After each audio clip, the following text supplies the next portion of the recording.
Welcome back. Halloween can be a fun time of the year, but it also can be scary, especially for younger kids and all those ghosts and monsters. It can be a lot for them to handle, and even some of us adults.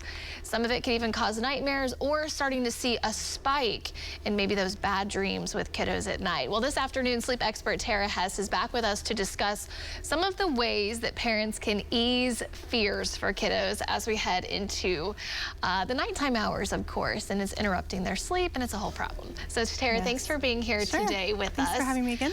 So let's talk about kind of the peak in, I guess, fears that you see with kiddos around this time of the year. Yeah, definitely. And then how parents can help ease those fears. Okay, well, I usually see it peak, yes, around this time of year, but also in certain ages. So typically I'll see that between about the ages of about 3 and 5.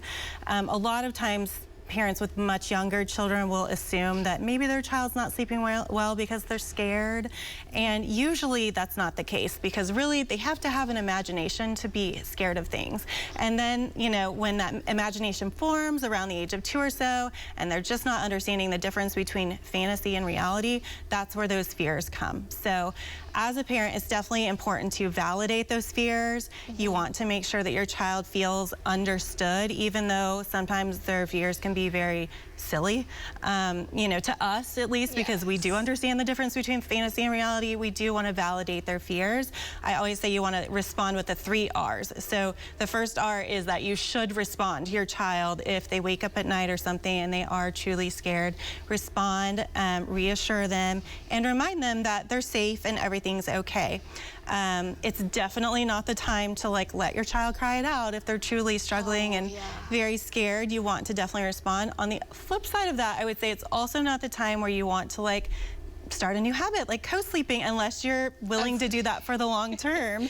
You know, just about to ask that. Do you let them crawl into mom and dad's bed when they're scared, or is it better for them, you know, to respond and reassure? What was the other R?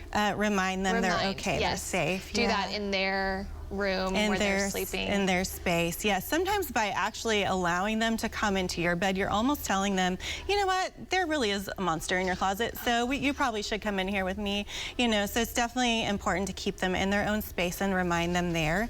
Unless you want to co-sleep for the next month, year, 2 years, maybe. I find a lot of parents there still, so. Yeah, some people do.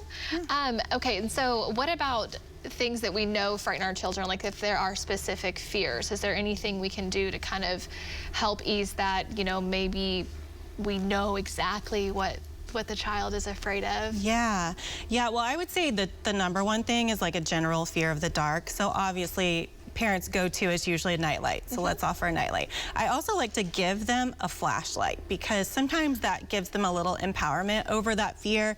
If they wake up and they're scared and they think they saw something or a shadow or whatever, they can turn on their little flashlight, look around the room, see everything's okay, and then eventually go back to sleep on their own.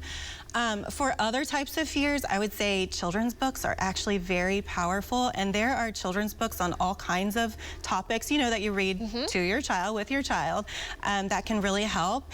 Another thing that I like to do is guided imagery. So teaching your child guided imagery, like imagining a scene that makes them really happy, or something, you know, a good memory that they have, like we've been to the beach. So we want to use all of our senses to imagine being at that beach again. What does it smell like? What do you taste? Do you taste the salt water? Take them out of the fear in this moment and think of something better. I like that. Those are really good tools. Thank you so much for coming today. Welcome. We'll see you next month with more questions. Okay, great. Coop, back to you.